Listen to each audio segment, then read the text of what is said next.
지금 침체장이라는 거는 사실이라고 생각합니다. 서울에서 비싼 데마저도 하락장이다.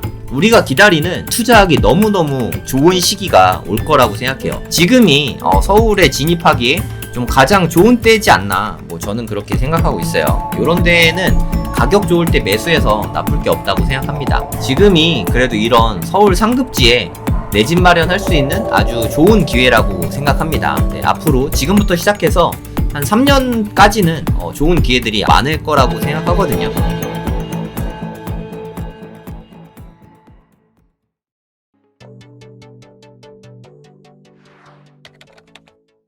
제 생각엔 2024년이 좀 침체장이라고 생각되거든요. 오랜만에 좀 시계열 한번 볼게요. 네, 우리가 다 볼 필요는 없으니까 서울 경기권 이쪽 위주로 좀 보도록 하겠습니다. 서울부터 볼게요. 작년 11월부터는 마이너스죠. 이거는 데이터가 말해주는 거니까 이건 후행하는 데이터라서 틀리지 않거든요. 정확한 데이터라고 생각하시면 되고, 여기 보면은 0%, 마이너스 0.01%가 계속 나오고 있는 거 보이시죠? 그러니까 누가 봐도 지금은 떨어지고 있습니다. 2024년에도 계속 이어서 떨어지고 있죠. 올 말에 어떻게 될지 그거는 잘 모르겠어요. 어찌됐든 지금 침체장이라는 거는 사실이라고 생각합니다. 그럼에도 불구하고 계속 오르고 있었던 송파구도 마이너스 된 지 꽤 됐죠. 벌써 한 두세 달 된 것 같아요. 서초구도 이때부터는 거의 마이너스죠. 물론 0%도 있지만 강남구도 마찬가지로 계속 마이너스가 나오고 있죠. 이렇게 제일 좋은 3구, 강남 3구마저도, 용산구도 한번 볼까요? 용산구도 최근에는 계속 마이너스죠. 이렇게 규제 4구죠. 제일 서울에서 비싼 데마저도 지금 마이너스다, 하락장이다. 이거는 팩트인 것 같아요. 지금 상승장이냐 하락장이냐 하면 데이터를 봤을 때 하락장이니까 이거는 좀 이론의 여지가 별로 없는 것 같아요. 그러면 지금은 어찌됐든 이렇게 올라갔다가 좀 떨어졌다가 또 올라갔다가 지금은 좀 꺾이고 있는 그런 느낌이거든요. 근데 전세가는 미세하게, 아주 미세하게 오르고 있는 느낌이 납니다. 전세도 한번 볼게요. 전세가는 어떻게 보면 꽤 크게 오르고 있는 편이거든요. 여기 보시면 여기가 서울이거든요. 이게 노란색이 안 칠해지긴 했지만 계속 오르고 있어요. 명백하게 플러스죠. 작년부터 봐도 계속 플러스잖아요. 전세가는 꾸준히 오르고 있습니다. 그러니까 매매가가 떨어지는 속도보다 전세가가 올라가는 속도가 더 빨라요. 그러니까 전세가는 지금 꽤 빠른 속도로 올라오고 있고, 매매가는 약간씩 미세하게 이렇게 좀 떨어지고 있어요. 그러면 점점 이 격차가 붙게 되겠죠. 그러면 우리가 기다리는 정말 투자하기 너무너무 좋은 시기가 올 거라고 생각해요. 이 차이를 전세가율이라고 하죠. 전세가율이 계속 높아지고 있습니다. 쉽게 말해서 전세 끼고 살 때 내가 필요한 돈이 점점 적게 들어가고 있다라는 거죠. 언제가 제일 좋은 시기냐? 그건 모르죠. 그거는 결과론적인 이야기고, 지금 현재로서는 그것까지 알기는 사실 매우 어렵죠. 하지만 확실한 거는 매매가는 계속 떨어지고 있고 전세가는 오르고 있다. 이게 팩트라고 생각합니다. 특히나 우리가 좀 좋아하는 구들, 용산구나 강남구, 서초구, 송파구, 이런 데들은 다른 데보다 더 빠르게 오르고 있는 느낌도 납니다. 어찌됐든 중요한 거는 서울 전체적으로 전세가는 대부분이 다 오르고 있어요. 그러니까 중랑구 같은 데는 좀 떨어지고 있지만 좋은 곳은 대부분 다 오르고 있습니다. 이렇게 전세가가 계속 올라가고 있을 때 더 투자하기 좋은 시기이지 않나, 저는 그렇게 생각하고 있어요. 근데 이게 24년이 가장 좋을지, 25년이 가장 좋을지, 26년이 가장 좋을지, 이것까진 제가 잘 모르겠어요. 이건 제가 점쟁이가 아니니까 이것까지는 모르겠지만, 어찌됐든 지금도 나쁘지 않지만 나중엔 더 좋아질 수도 있다는 거죠. 그냥 관심 갖고 좀 봐야 될 때라고 생각합니다. 근데 이렇게 좋은 때 경기도 쪽을 고민하기보다는 가급적이면 서울 쪽으로 진입할 수 있는 좀 좋은 찬스이지 않을까, 저는 그렇게 생각하고 있습니다. 무주택자분이면 좀 금액이 너무 부족하시면 경기도에서 그나마 좀 괜찮은 것들, 경기도의 그 상위 급지들 있잖아요. 예를 들어서 과천이나 아니면 성남이나 하남 쪽이나 미사 이런데, 아니면 광명이나 안양, 평촌 이런데, 이런데 위주로 좀 보시면 여러모로 좋을 것 같고요. 이런 데가 아니라면, 아니면 이기 신도시 같은 데도 괜찮죠. 특히 동탄이라던가 광교라던가 이런 데들도 좀 보시면 좋을 것 같아요. 위례나 이런 데들에 좀 투자할 수 있는 기회일 수도 있겠다는 좀 생각이 듭니다. 좀 상급지 위주로. 경기도는 좀 상급지 위주로 보시면 될 것 같고, 서울은 서울에서도 평당가가 제일 싼 곳들 있잖아요. 그런 곳이 아니면은 대부분 다 좋다고 생각합니다. 지금이 서울에 진입하기에 좀 가장 좋은 때지 않나, 뭐 저는 그렇게 생각하고 있어요. 그럼 서울 아파트를 매수하는 방법들에 대해서 같이 좀 고민해보는 시간을 좀 가지면 좋을 것 같습니다. 일단 중요한 건 싸게 사는 게 중요하죠. 서울 아파트를 싸게 매수하는 방법은 총 한 3가지 정도 있다고 생각합니다. 경매로 사거나 아니면 뭐 금매로 사거나, 경매는 부동산 경매죠. 대법원 부동산 경매로 사거나 아니면 금매, 부동산 통해서 사는 일반 매매인데 가격이 좀 싸게 나오는 거죠. 금매는 언제 어느 때는 항상 나온다고 생각합니다. 청약이나 분양권, 청약이나 분양권에 대해서 좀 상세하게 설명을 좀 드릴게요. 서울에는 만약에 청약이나 분양권이 나온다면 둘 중에 하나예요. 재개발이나 재건축. 이 둘 중에 하나라고 생각하시면 됩니다. 근데 뭐 재개발은 약간 논외로 하고 이거는 좀 안 될 수도 있잖아요. 재건축에 한해서, 재건축도 뭐 일반적으로 빌라가 재건축되는 경우도 있는데 방배 같은 경우가 그렇죠. 그런 거 말고 그냥 현재는 구축 아파트인데 나중에 좀 신축 아파트가 되는 요런 거를 노려보는 게 가장 현실적이잖아요. 근데 저는 이런 게 2가지가 있다고 생각해요. 재건축 아파트는 그러니까 초기와 후기 2가지로 쉽게 나눌 수 있다고 생각하거든요. 그러면 재건축 아파트인데 초기는 뭐냐? 예를 들어서 뭐 구역 지정되고 안전 진단되고 뭐 그런 거 있잖아요. 될 것 같은 곳들. 그리고 뭐 추진이 설립하고 조합 설립 인가 나고 여기까지도 다 초기라고 생각해요. 그리고 제가 생각하기에는 사업 시행 인가가 난 지 얼마 안 된 곳, 이제 막 사업 시행 인가를 받은 곳, 여기까지가 초기라고 생각합니다. 그럼 후기는 사업 시행 인가가 난 지가 꽤 돼서 관철을 앞두고 있거나 관처가 이미 난 곳, 그리고 뭐 이주 철거가 시작된 곳, 그리고 아니면은 뭐 착공이 들어가고 분양도 하고 뭐 이런 곳들, 네, 요렇게 나눌 수 있다고 생각합니다. 그러면 내가 만약에 아파트에 투자를 하고 싶다. 그러면 이게 초기와 후기가 있다고 치면은 여러분은 어디에 투자하고 싶으세요? 네, 나는 초기 재건축 아파트에 서울 아파트의 경우만 말씀드린 거. 서울, 오늘은 서울입니다. 서울 아파트를 살 때 나는 초기에 투자하고 싶다. 1번. 나는 후기인 곳에 투자하고 싶다. 2번. 한번 써보시죠. 네, 대부분 후기를 원하시네요. 너무 머나먼 여행일 것 같습니다. 네, 그럴 수 있죠. 제가 오늘 드리는 말씀을 잘 들어보시면은 좀 도움이 많이 될 거라고 생각합니다. 지금은 상승장이 아니잖아요. 하락장이죠. 누가 봐도 하락장이죠. 지금 뭐 예를 들어 요즘에 좀 제일 가격 많이 무너진 데가 노원구니까, 노원구에 가격이 많이 무너진 이유가 추가 분담금이 워낙 많이 들어가니까 가격이 많이 무너진 거잖아요. 예를 들어서 지금 만약에 5억 주고 샀는데 분담금이 또 5억이래. 그러면 10억 주고 사는 셈이잖아요. 그것 때문에 가격이 많이 무너졌어요. 하지만 노원구가 제 생각에 만약에 지금부터 막 추진을 해서 입주를 하게 된다면 제 생각에는 한 10년에서 막 20년 후가 될 것 같거든요. 매우 나중 일인 것 같아요. 근데 그렇게 매우 나중 일인데 추가 분담금이 5억이 나올지 이거는 제 생각에 지금 현재로는 알 수가 없는 것 같아요.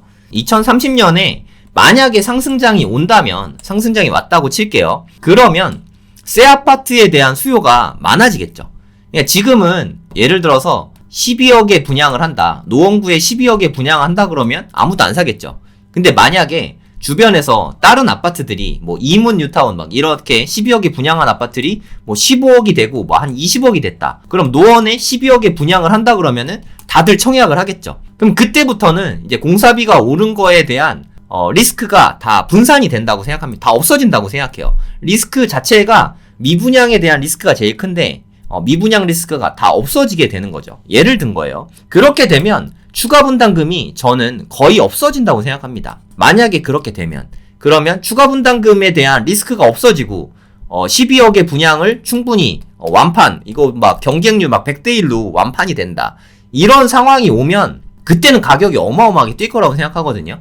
그때는 5억이 아니겠죠. 네, 이 리스크가 없어지니까 그때는 10억에서 뭐 한 15억 요렇게 팔릴 거라고 생각이 되거든요. 그럼 지금 사는 게 어떻게 보면 기회일 수도 있는 거죠. 근데 만약에 지금 관천한 곳을 매수했다고 칠게요. 관처가 다 났어. 이미 다 끝난 곳이라고 생각을 할게요. 노량진을 예를 들게요. 노량진 뉴타운 뭐 6구역이나 8구역 뭐 이런 데 좀 빠르니까 이런 데는 이미 관처가 났잖아요. 뭐 요런 데에는 내가 현재 투자할 때 예를 들어 한 10억씩 들어간다고 쳐요.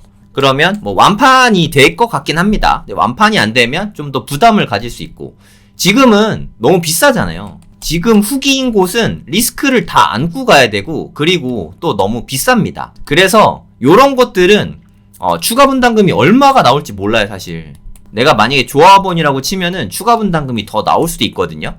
그리고 관천한 곳은 이런 걸 입주권이라고 하는데, 조합원이 되는 물건을 사는 게 아니라 차라리 조금 더 기다렸다가 관처까지 났으면 뭐 짧게는 3년, 길게는 한 5년 정도 있으면 일반 분양하거든요. 그럼 이렇게 됐을 때 청약을 노리거나 아니면 분양권을 투자하는 게 맞는 거죠. 네, 정리해서 알려드릴게요. 정리해서 좋은 곳이다. 좋은 곳 이야기한 거예요. 좋은 곳. 나쁜 곳 말고요. 좋은 곳이고 만약에 초기 재건축이다. 그러면 저는 좋다고 생각해요.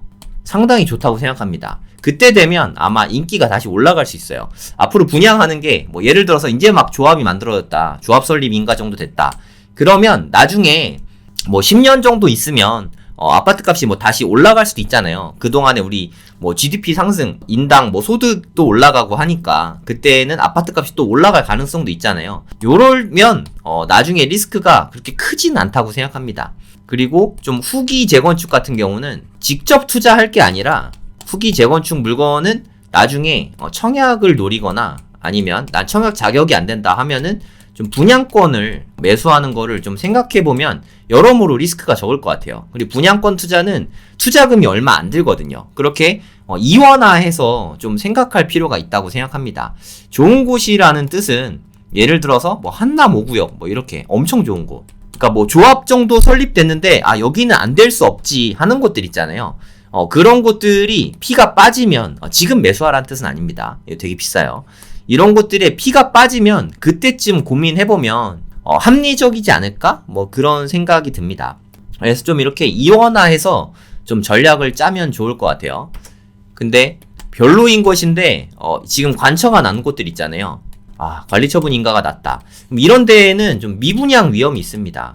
미분양이 되면은 추가 분담금이 진짜 어마어마하게 늘어날 수 있거든요. 그럼 소갈이 할 수 있으니까 요런 거는 접근 안 하는 게 맞다고 생각합니다.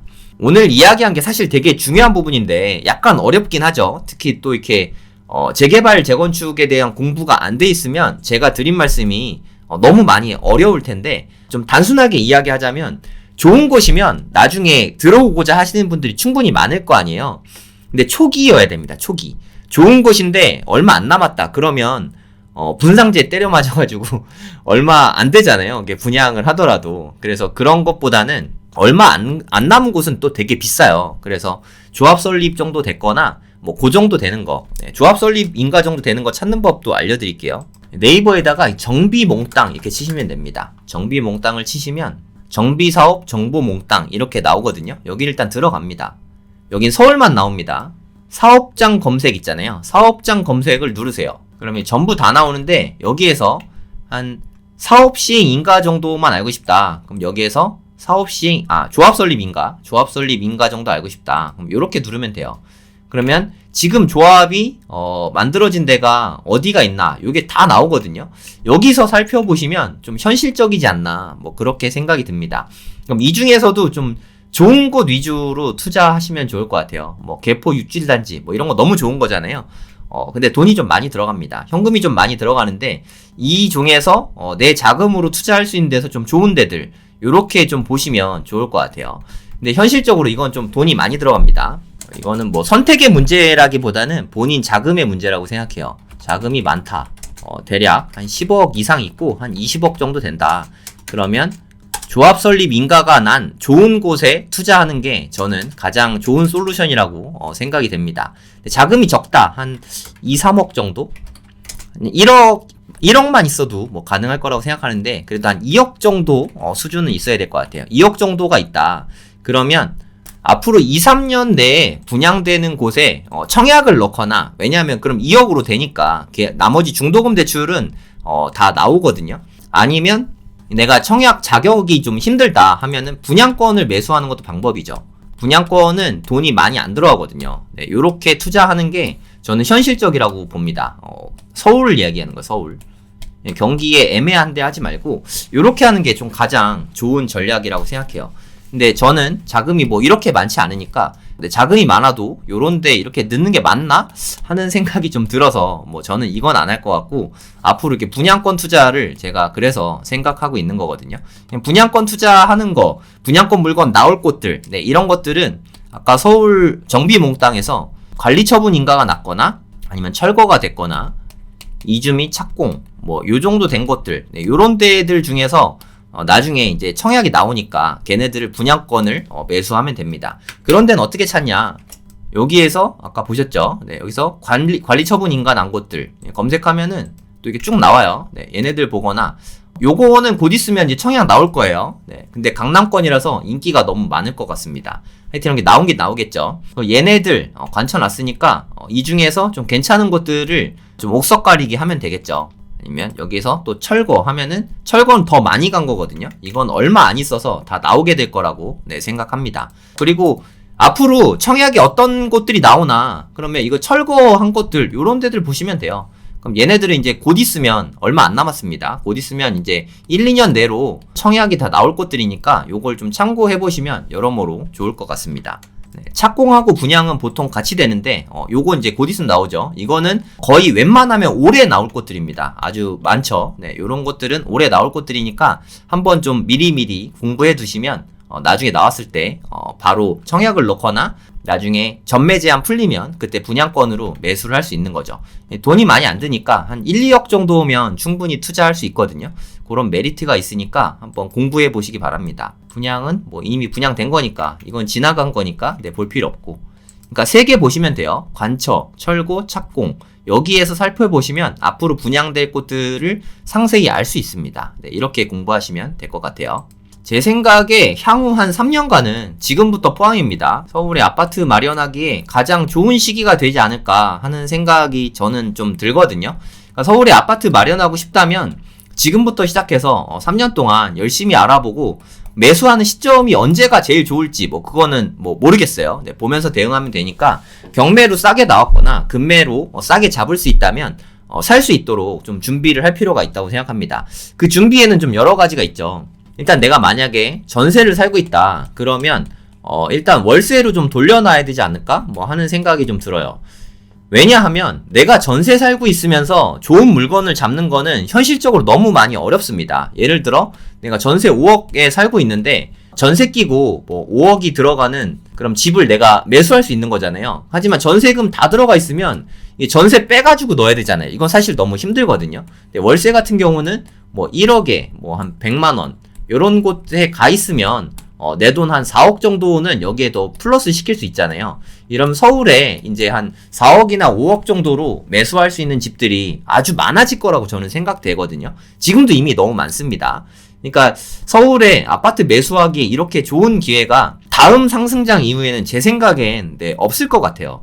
그러니까 이번 침체장이 서울에 내 집 마련하기에 가장 좋은 시기가 아닐까? 뭐 저는 그렇게 생각하고 있습니다. 근데 서울에 뭐 몇천만 원 수준으로 갭 끼고 좋은 아파트를 매수하는 건 그건 좀 환타지예요. 네, 그런 일은 어차피 없으니까 현실적인 범위 내에 들어오면 좀 과감하게 매수하는 것도 좀 필요하다고 생각합니다.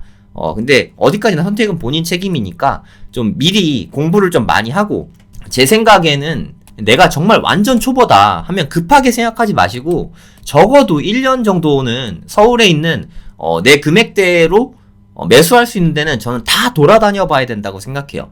내가 만약에 뭐 한 5억, 6억 정도 있다 하면 거기에 그 바운더리에서 좀 매수할 수 있는 데는 전 다 가봐야 된다고 생각합니다.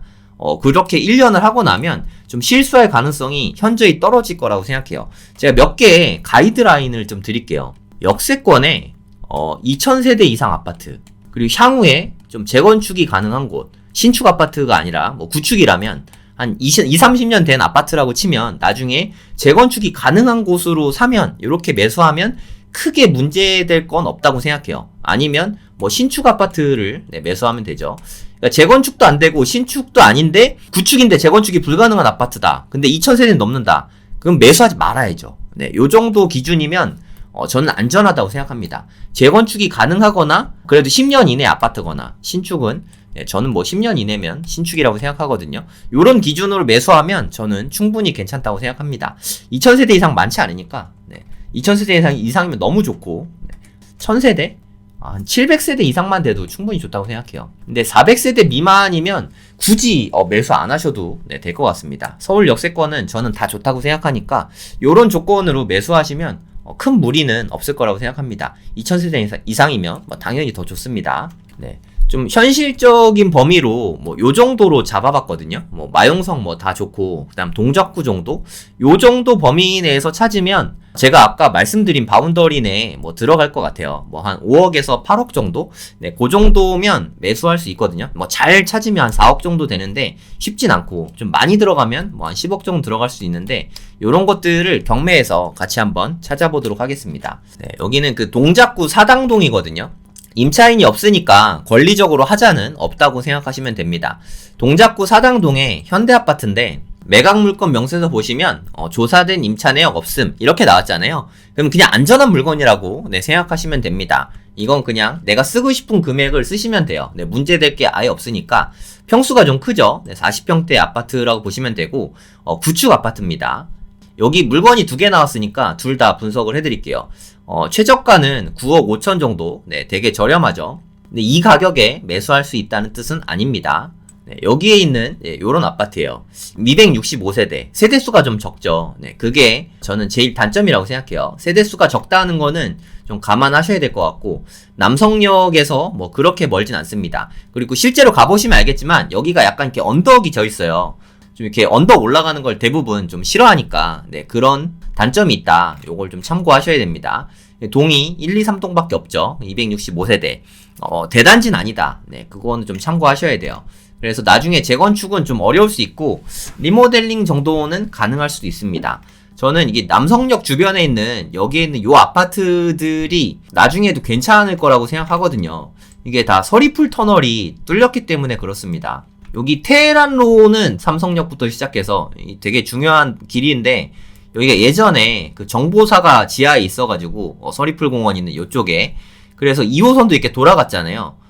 그리고 뭐 7호선도 뭐 이렇게 들어오고 근데 여기에 터널이 뚫렸어요. 정보사가 이제 이전을 했거나 뭐 하면서 터널이 뚫리게 됐습니다. 그래서 테헤란로가 현실적으로 쭉 연장이 된 셈이죠.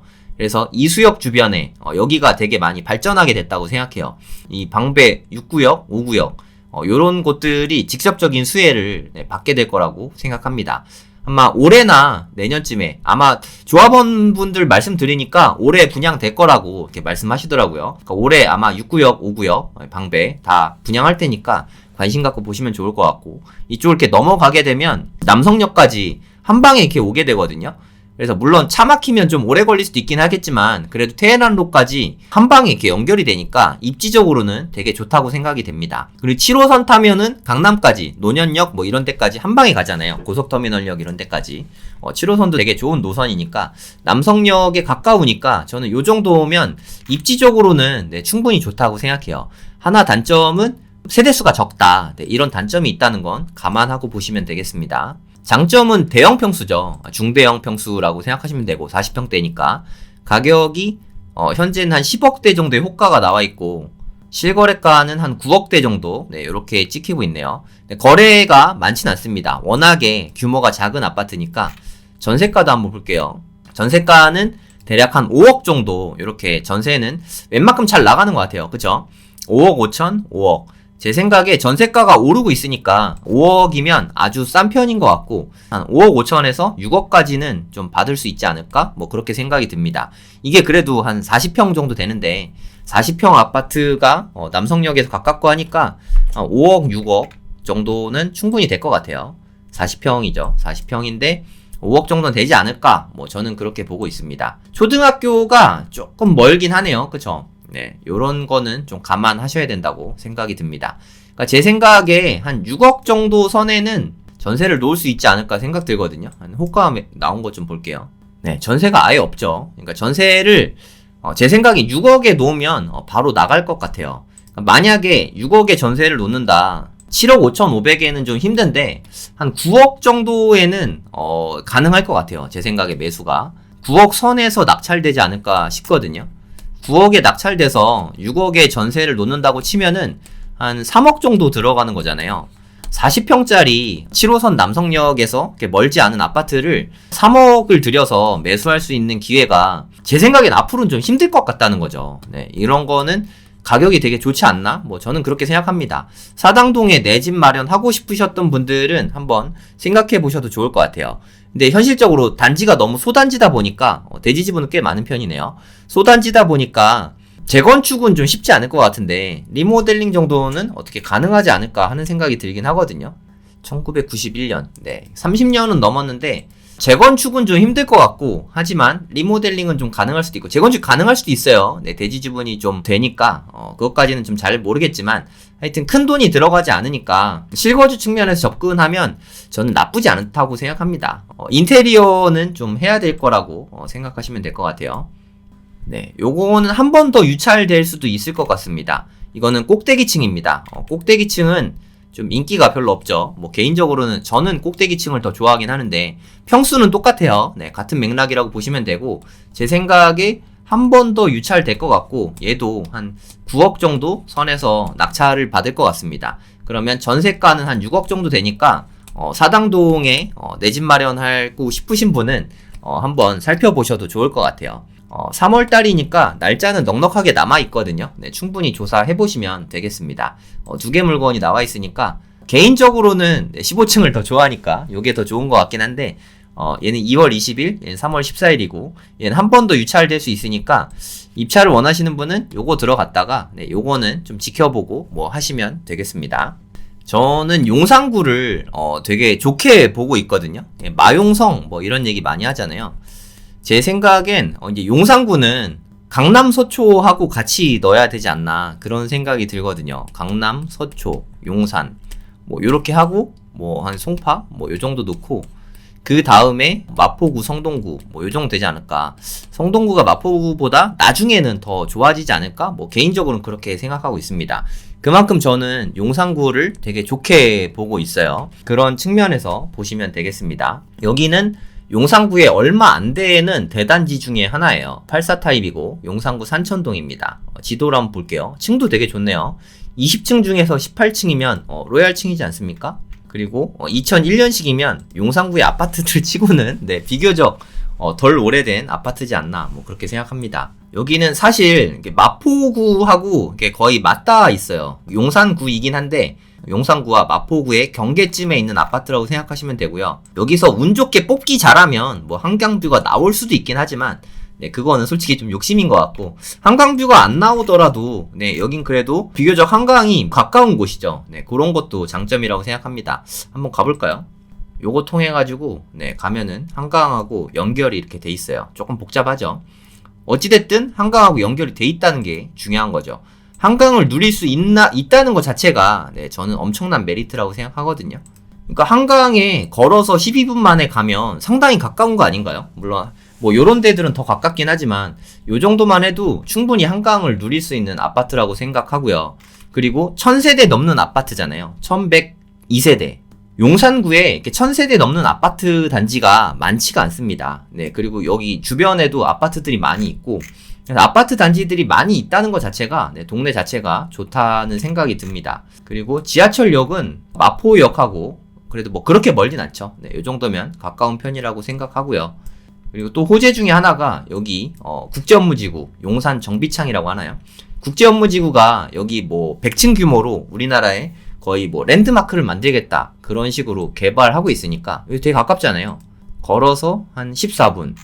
국제업무지구에 걸어서 14분밖에 안 되니까 국제업무지구가 만들어지면 어쨌든 기업들이 여기에 많이 입주하게 될 거라고 생각이 들거든요. 그럼 직주 근접이 되잖아요. 그런 여러 가지 면에서 저는 리버힐 삼성이라는 아파트 단지가 좋은 단지라고 저는 생각하고 있습니다. 그런 측면에서 봐주시면 될 것 같아요. 동호수도 상당히 좋은 편이고 84입니다.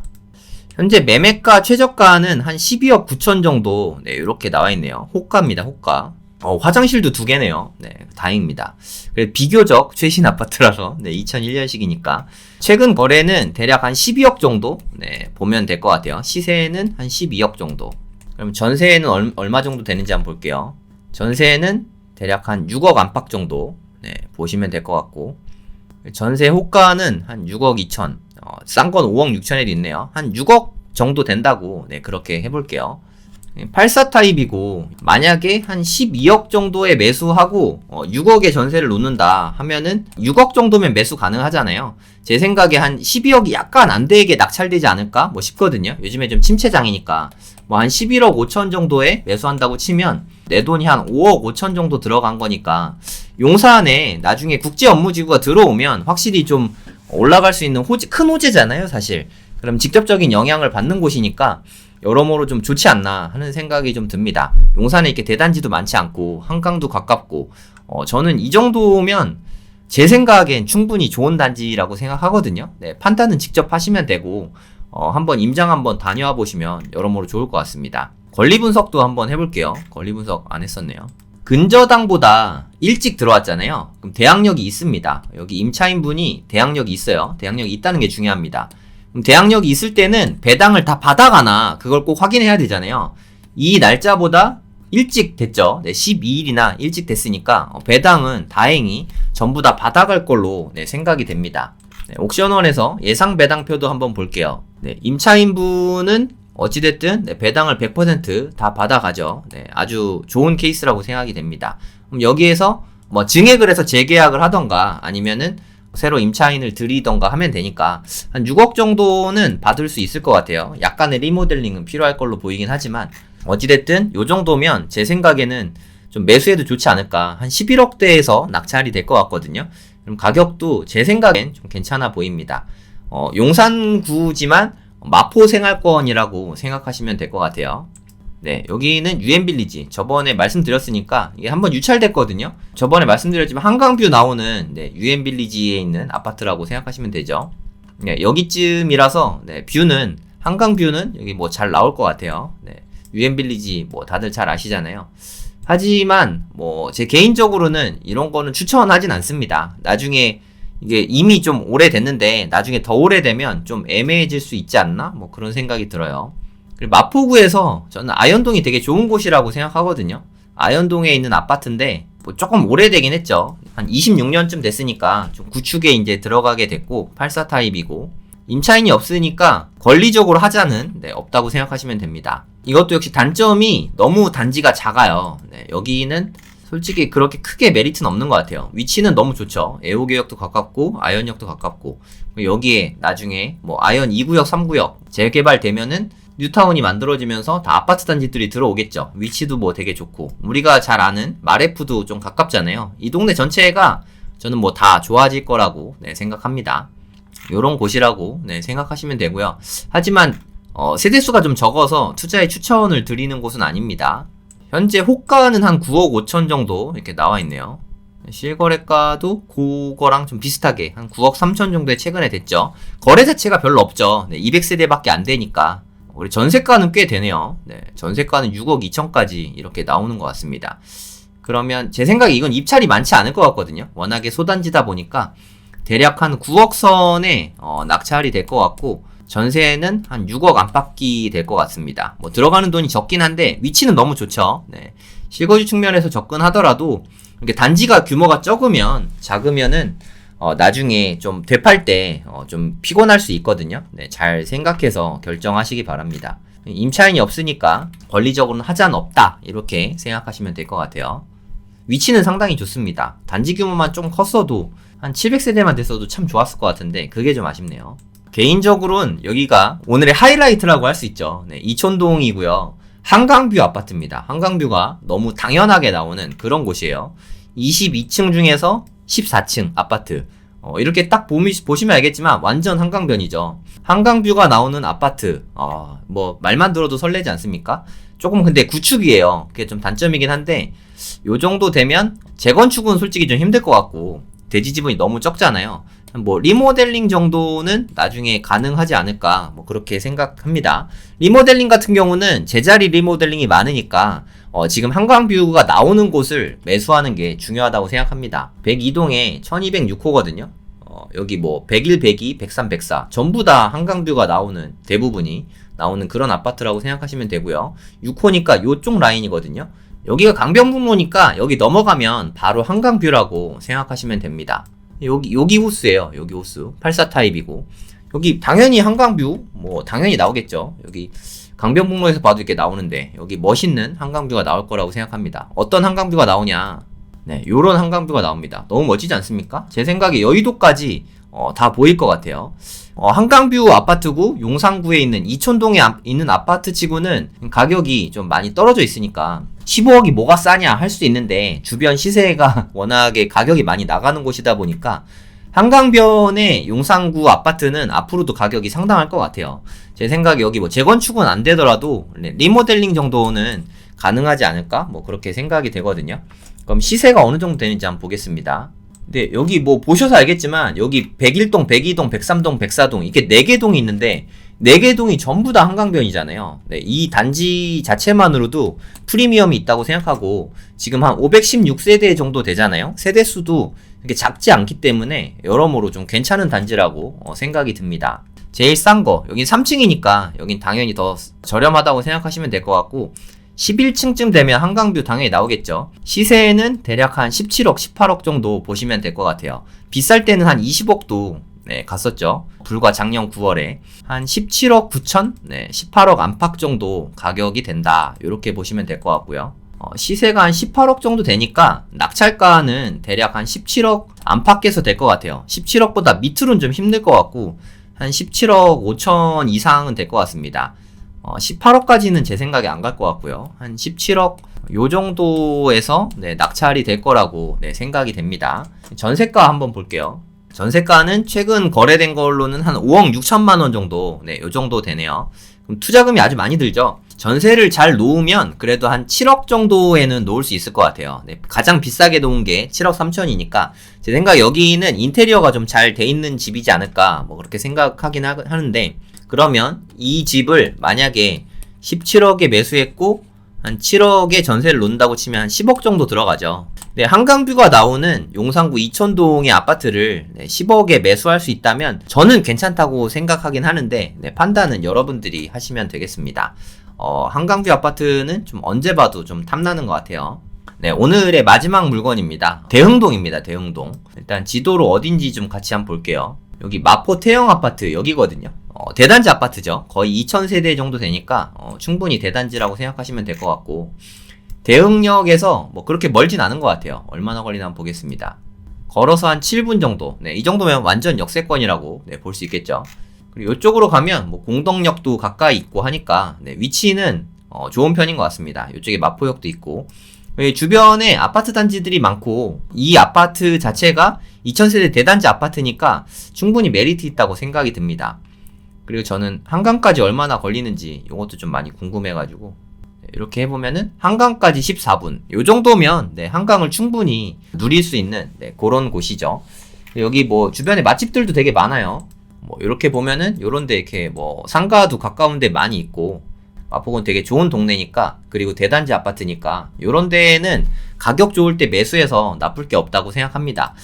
저는 전세가가 많은 걸 이야기해 준다고 생각하거든요. 여기가 물론 1999년 아파트라서 25년 정도 된 나이가 좀 있는 아파트긴 한데 84 타입의 전세가가 제일 싼 게 현재 8억에 나와 있고 웬만큼 좀 괜찮게 된 거는 8억 5천까지 지금 나와 있거든요. 전세가가 높다는 얘기는 그만큼 살기 좋다는 뜻이잖아요. 마포는 사실 좀 상급지 중에 하나니까 살기 이렇게만 봐도 되게 좋은 곳인지 알겠지 않나요? 대흥역 가깝고 공덕역 가깝고 마포역 가깝고 특히나 대흥역은 뭐 걸어서 가면 뭐 10분 이내에 가니까 한 7, 8분 걸리나? 뭐 충분히 좋은 곳이라고 생각해요. 한강도 한 10분 정도면 한 14분 정도 나온 것 같은데 그 정도면 한강도 갈 수 있고 여러모로 되게 좋은 것 같습니다. 특히 마포에 맛집들도 되게 많고 좀 살기가 되게 좋은 곳이라고 생각해요. 여의도 접근성도 되게 좋은 편이고 광화문도 되게 좋고 강남도 그렇게 어렵지 않게 갈 수 있죠. 여러모로 위치가 되게 좋은 곳이라고 생각합니다. 대단지 아파트의 또 장점은 거래들이 좀 활발하다는 게 장점이죠. 매매도 그렇고 전세도 그렇고 거래가 꽤 많이 되잖아요. 세대수도 좀 많고. 네, 요런 게 장점이라고 생각해요. 와, 재작년에는 막 17억까지 올라갔었네요. 네, 그런 걸 생각해 봤을 때 지금의 가격은 상당히 메리트 있는 가격이라고 생각합니다. 최근 거래 사례는 한 13억 후반대 정도 나왔죠. 그런데 경매에선 한번 유찰돼가지고 1301호니까 층은 되게 좋은 편이죠. 한 11억 1000만 원까지 이렇게 좀 떨어져 있는 상태입니다. 만약에 한 12억에 낙찰을 받았다고 치면은 한 12억대 정도 될 것 같아요. 뭐 12억 몇 천만 원 요 정도 될 것 같고, 전세는 8억이 넘잖아요. 한 8.5억이다 치면은 마포에 이런 대단지 아파트를 위치도 되게 좋은데 3억 5천만 원에 매수할 수 있는 기회잖아요. 이건 인기가 상당히 많을 것 같습니다. 그래서 좀 많은 분들이 입찰을 하면은 가격이 한 13억까지도 이렇게 나올 수 있다고 생각하거든요. 그럼에도 불구하고 저는 이게 좋다고 생각합니다. 지금이 그래도 이런 서울 상급지에 내 집 마련할 수 있는 아주 좋은 기회라고 생각합니다. 네, 앞으로 지금부터 시작해서 한 3년까지는 좋은 기회들이 앞으로 많을 거라고 생각하거든요. 경매가 됐든 급매가 됐든 뭐 청약이든 분양권이든 끊임없이 공부하시면서 내 집 마련할 기회니까 이 다음 상승장이 오고 난 다음에는 매수하기가 아주 힘들 것 같아요. 네, 지금 전세가 오르고 있고 매매가 조금씩 떨어지고 있으니까 지금부터 집중해서 좀 공부하시고 기회가 되면은 과감하게 매수하시는 부분도 필요하지 않나, 뭐 저는 그렇게 생각하고 있습니다. 네, 오늘 방송은 여기서 마무리 짓도록 하겠습니다. 네, 감사합니다.